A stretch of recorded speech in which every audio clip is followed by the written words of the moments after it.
આપણે ચૂંટણીને મોટાભાગે કેવી રીતે જોઈએ છે? ચહેરાઓની લડાઈ, નારાઓનો શોર, બસ. પણ શું આટલું જ છે? ચાલો આજે એને જરા જુદી રીતે જોઈએ. હકીકતમાં ચૂંટણી જીતવી એ એક એન્જિનિયરિંગ પ્રોબ્લેમ જેવું છે. એમાં ડેટા છે, સિસ્ટમ્સ છે અને સૌથી ઉપર લોકોનો વિશ્વાસ છે. આજે આપણે કોઈ પાર્ટી કે કોઈ નેતાની વાત નથી કરવાના. આપણે એક સિસ્ટમનું એનાલિસિસ કરીશું. ભાવનગર પશ્ચિમના આ કેસ સ્ટડી દ્વારા આપણે એ સમજવાની કોશિશ કરીશું કે જનાદેશ બને છે કેવી રીતે, તૂટે છે કેવી રીતે અને એને ફરીથી કેવી રીતે બનાવી શકાય છે. તો આપણી આ સફર કેવી રહેશે? સૌથી પહેલાં આપણે એ વિસ્તારની જમીની હકીકત અને ત્યાંના લોકોની કહાણી સમજીશું. પછી ચૂંટણીના આંકડાઓને બારીકાઈથી જોઈશું. ત્યાર પછી પરિણામ પાછળના કારણોનું નિદાન કરીશું. પછી એક મજબૂત વ્યૂહરચનાના 4 મુખ્ય પાયા કયા છે અને એને લાગુ કરવા માટે 90 દિવસનો પ્લાન કેવો હોઈ શકે એની ચર્ચા કરીશું. અને છેલ્લે સૌથી અગત્યની વાત, જનાદેશથી શાસન સુધીની સફર. કોઈ પણ રાજનીતિની શરૂઆત લોકોથી થાય છે. એમના જીવન, એમની રોજીરોટી, એમને સમજવાથી. તો ચાલો આપણે પણ આ વાર્તાની શરૂઆત જમીન અને લોકોથી જ કરીએ. કારણ કે દરેક વોટની પાછળ એક આખી વાર્તા હોય છે, એક આશા હોય છે અને એક ચિંતા પણ હોય છે. આ છે ભાવનગર પશ્ચિમ, વિધાનસભા નંબર 105. પણ આ માત્ર એક ચૂંટણી વિસ્તાર નથી. અહીં જાણે 2 અલગ દુનિયા એક સાથે વસે છે. એક તરફ શહેરની વ્યસ્તતા છે, બજારો છે, અને બીજી તરફ ગામડાની શાંતિ છે, ખેતરો છે, જ્યાં જિંદગીનું ગણિત ઋતુઓ પર ચાલે છે. અહીં પાટીદાર, ઓબીસી અને બીજા ઘણા સમુદાયોનો એક સામાજિક તાણાવાણા છે. અને આ જ તાણાવાણા અહીંની રાજનીતિને દિશા આપે છે. તો અહીંના લોકોના મનમાં શું ચાલી રહ્યું છે? એમની રોજની ચિંતાઓ શું છે? ગામડાઓમાં ખેડૂત પરેશાન છે, પાકના ભાવ નથી મળતા અને દેવાનો બોજ વધી રહ્યો છે. શહેરોમાં યુવાનો પાસે ડિગ્રી તો છે, પણ સારી પાક્કી નોકરી નથી. આખા વિસ્તારમાં તૂટેલા રસ્તા, પાણીની અનિયમિતતા અને વીજળીની સમસ્યાઓ રોજિંદી જિંદગીને મુશ્કેલ બનાવે છે. સરકારી હોસ્પિટલો અને સ્કૂલોમાં એટલી ભીડ છે કે સારી સુવિધા મળવી લગભગ અશક્ય છે. આ કોઈ રાજકીય આક્ષેપો નથી, આ લોકોની વાસ્તવિકતા છે. ચાલો હવે આ માનવ વાર્તાઓ અને લાગણીઓમાંથી બહાર આવીને આંકડાઓની ઠંડી તાર્કિક દુનિયામાં પ્રવેશ કરીએ. કારણ કે ચૂંટણીમાં દરેક ભાવના આખરે એક નંબરમાં ફેરવાઈ જાય છે. તો ચાલો આ નંબરોનું એક ફોરેન્સિક એનાલિસિસ કરીએ. ભાવનગર પશ્ચિમમાં કુલ મતદારો છે 2,64,681. આ માત્ર એક આંકડો નથી.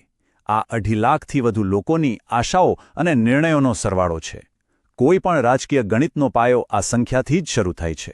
અને 2022માં હારનું અંતર કેટલું હતું?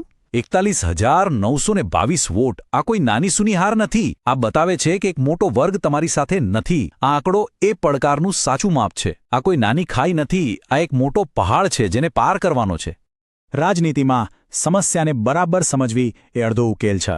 જો 41,922 વોટનો માર્જિન હોય તો એનો અર્થ એ છે કે જીતવા માટે તમારે લગભગ 21,000 વોટ વિરોધીઓના ખેમામાંથી તમારી તરફ લાવવા પડે. મતલબ કે દર 12 મતદારોમાંથી કોઈ એકનું મન બદલવું પડે. હવે જુઓ, આ લક્ષ્ય એકદમ સ્પષ્ટ છે. હવે આ કોઈ ભાવનાત્મક વાત નથી રહી. આ એક ગણિતનો દાખલો બની ગયો છે. ઇતિહાસ આપણને ઘણું શીખવે છે, ખાસ કરીને પેટર્ન.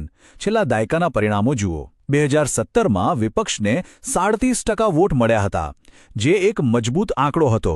પણ 2022માં એ ગગડીને સીધા 27% પર આવી ગયા. આ 10% વોટ ગયા ક્યાં? એ જ સમયે મતદાનની ટકાવારી પણ સતત ઘટી રહી છે. 67%થી ઘટીને 61%. આ ઘટતું મતદાન શું બતાવે છે? શું લોકો નિરાશ છે કે પછી સિસ્ટમ પરથી એમનો ભરોસો ઉઠી રહ્યો છે? અને અહીંયા આખી ગેમ બદલાઈ જાય છે. 2022માં ત્રીજા પક્ષની એન્ટ્રી થાય છે અને એમને મળે છે 16.3% વોટ. હવે સવાલ એ છે કે આ વોટ આવ્યા ક્યાંથી? ડેટા સ્પષ્ટપણે બતાવે છે કે આ મોટા ભાગે સરકાર વિરોધી વોટ હતા, જે વિપક્ષને મળી શક્યા હોત, પણ એ વહેંચાઈ ગયા. અને આ વિભાજનનો સીધો ફાયદો સત્તાધારી પક્ષને મળ્યો. ભલે એમના પોતાના વોટ પણ 2017 કરતાં ઘટ્યા, છતાં તેઓ આરામથી જીતી ગયા. આ એક ક્લાસિક ઉદાહરણ છે કે કેવી રીતે વિરોધનું વિભાજન સત્તાને વધુ મજબૂત બનાવે છે. તો આ બધું થયું કેમ? આ આંકડા પાછળની અસલી કહાણી શું છે? પરિણામ ક્યારેય કોઈ એક વ્યક્તિની ભૂલથી નથી આવતું. એ હંમેશા એક સિસ્ટમનું પરિણામ હોય છે. તો ચાલો આપણે કોઈ વ્યક્તિગત ભૂલો શોધવાને બદલે એ સિસ્ટમનું જ નિદાન કરીએ જેના કારણે આ પરિણામ આવ્યું. અહીંયા જાણે 2 અલગ અલગ સિસ્ટમની લડાઈ હતી. એક તરફ વિપક્ષની આંતરિક નબળાઈઓ. મોટી હાર પછી કાર્યકરનું મનોબળ તૂટેલું હતું, પૈસા અને લોકોની પણ કમી હતી, આ ઘરની સમસ્યાઓ હતી. અને બીજી તરફ બહારના પડકારો પણ ઓછા ન હતા. સત્તાધારી પક્ષનું બૂથ લેવલનું સંગઠન એક મશીનની જેમ કામ કરતું હતું. રાષ્ટ્રીય મુદ્દાઓ પર એમનો પ્રચાર એમના સમર્થકોને જોડી રાખતો હતો. અને ઉપરથી ત્રીજા પક્ષે ભાજપ વિરોધી વોટમાં ભાગ પડાવ્યો. એટલે કે બે મોરચે લડાઈ હતી, અંદરથી નબળા અને બહારથી ઘેરાયેલા. આ બધી વ્યૂહરચના અને ડેટાની વાતો વચ્ચે એક વાત આપણે ક્યારેય ભૂલવી ન જોઈએ. લોકશાહીમાં તમારી અંગત માહિતી અને તમારો મત એ તમારો અવાજ છે. અને એ ખૂબ જ જરૂરી છે કે આ અવાજ સંમતિથી સંભળાય અને દરેક નાગરિકના ગૌરવનું સન્માન કરીને જવાબદારીપૂર્વક એનો ઉપયોગ થાય. આ માત્ર કાયદો નથી, આ વિશ્વાસનો પાયો છે. જ્યારે પડકાર આટલો મોટો અને બધી બાજુથી હોય ત્યારે ઉપાય પણ બહુઆયામી હોવો જોઈએ. આ માટે એક મજબૂત માળખું જોઈએ, જેને આપણે ચતુર્મુખ સિદ્ધાંત કહી શકીએ. આ એ 4 પાયા છે જેના પર પુનરાગમનની ઇમારત ઊભી કરી શકાય છે. ચાલો આ 4 પાયાને એક પછી એક સમજીએ.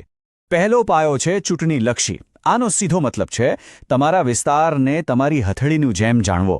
કયા બૂથ પર કોણ રહે છે, શહેરના લોકોની શું ચિંતા છે, ગામના લોકોની શું જરૂરિયાત છે, કયા સમાજના શું સમીકરણો છે. આ માત્ર વોટ બેંકની રાજનીતિ નથી, આ એ સુનિશ્ચિત કરવાની કોશિશ છે કે કોઈ પાછળ ન રહી જાય અને દરેકનો અવાજ સંભળાય. બીજો પાયો છે સંગઠનાત્મક. સંગઠન એ રાજનીતિની કરોડરજ્જુ છે. ચૂંટણીઓ મોટી રેલીઓથી નહીં, પણ ગલી મહોલ્લામાં કામ કરતા કાર્યકર્તાઓની મહેનતથી જીતાય છે. દરેક બૂથ પર 10 વિશ્વાસુ લોકોની ટીમ બનાવવી, સ્થાનિક પ્રભાવશાળી લોકોને જોડવા, યુવાનોને સક્રિય કરવા, આ જમીન પરનું અસલી કામ છે. ત્રીજો અને કદાચ સૌથી મહત્વનો પાયો છે નેરેટિવ, એટલે કે વાર્તા. ચૂંટણીમાં જેની વાર્તા સારી, જેની વાર્તા પર લોકોને ભરોસો હોય, તેની જીત થાય છે. રાષ્ટ્રીય મુદ્દાઓમાંથી ચર્ચાને લોકોના ઘર સુધી લાવવી પડે. કામ ધનની ચિંતા, એટલે કે નોકરી અને રોજીરોટીની ચિંતા, આ એ વાર્તા છે જે દરેક પરિવાર સાથે જોડાયેલી છે. અને ચોથો પાયો છે સંસાધન. જાણે પૈસાની તાકાત ઓછી હોય ત્યારે દિમાગની તાકાતનો ઉપયોગ કરવો પડે છે. અને આજે એ તાકાત છે ટેકનોલોજી.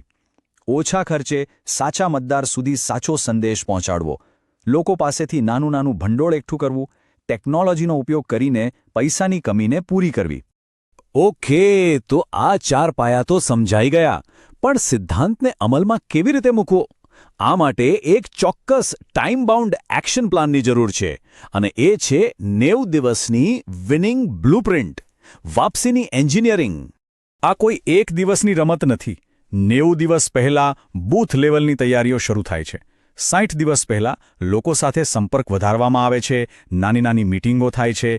30 દિવસ પહેલા મતદાર યાદી પર કામ શરૂ થાય છે. છેલ્લા 15 દિવસમાં પ્રચાર ચરમસીમાએ પહોંચે છે. અને છેલ્લા અઠવાડિયામાં એક વોટર સાથે વ્યક્તિગત સંપર્ક કરવામાં આવે છે. અને ચૂંટણીના દિવસે આખી સિસ્ટમ એ સુનિશ્ચિત કરે છે કે દરેક સમર્થક મત આપવા જાય. અને આજના ડિજિટલ યુગમાં આ કામ કરવાની રીત પણ બદલાઈ ગઈ છે. જેમ કે પહેલું પગલું, વોટ્સએપ દ્વારા ખેડૂતો અને યુવાનો જેવા ચોક્કસ ગ્રુપને રોજ નાની નાની માહિતી મોકલવી. બીજું, સ્થાનિક બોલીમાં ટૂંકા વિડીયો બનાવીને સોશિયલ મીડિયા પર સ્થાનિક મુદ્દાઓ ઉઠાવવા. અને ત્રીજું, જે ખૂબ જ જરૂરી છે, ખોટી માહિતીનો તરત જ જવાબ આપવા માટે એક ફેક્ટ કાઉન્ટર ટીમ તૈયાર રાખવી. અત્યાર સુધી આપણે ચૂંટણી જીતવાની વ્યૂહરચના પર વાત કરી, પણ આપણે એ ન ભૂલવું જોઈએ કે ચૂંટણી જીતવી એ મંજિલ નથી, એ તો માત્ર એક રસ્તો છે. તો અસલી સવાલ એ છે કે આ બધી મહેનતનો અંતિમ હેતુ શું છે? જ્યારે છેલ્લો વોટ ગણાઈ જાય, હારજીત નક્કી થઈ જાય, એ પછી ખરેખર શું શરૂ થાય છે? શું એક રાજકીય રમત પૂરી થાય છે કે પછી એક બહુ મોટી જવાબદારીની શરૂઆત થાય છે? અને એ જવાબદારીની શરૂઆત તો પ્રચાર દરમિયાન જ થઈ જાય છે. પ્રચારમાં ઉપયોગમાં લેવાતા દરેક ડેટા અને દરેક વાતચીતને ખૂબ જ સાવચેતીથી સંભાળવી જોઈએ. લોકોની ગોપનીયતા અને સંમતિ એ પાયાના સિદ્ધાંતો છે. આ માત્ર કાયદાની વાત નથી, આ લોકો સાથે લાંબા ગાળાનો વિશ્વાસ બનાવવાની વાત છે. અને આ જ વિશ્વાસ શાસનનો આધાર બને છે. આખી વાતનો સાર આ એક વાક્યમાં છે: અભિયાન એ નોકરી માટેની અરજી છે, શાસન એ અસલી નોકરી છે. ચૂંટણી એ જનતા સામે તમારી કાબિલિયત સાબિત કરવાની એક તક છે, પણ અસલી કામ તો જનાદેશ મળ્યા પછી શરૂ થાય છે, લોકોના જીવનમાં સારું પરિવર્તન લાવવાનું કામ. જો તમે જનકેન્દ્રિત નેતા બનવા માંગતા હો અને તમારા મત વિસ્તારનો ઉત્કર્ષ કરવા માંગતા હો તો blueprintstrategies.ai નો mgr@blueprintstrategies.ai પર સંપર્ક કરો અથવા 0800 420 41 602 પર કોલ કરો.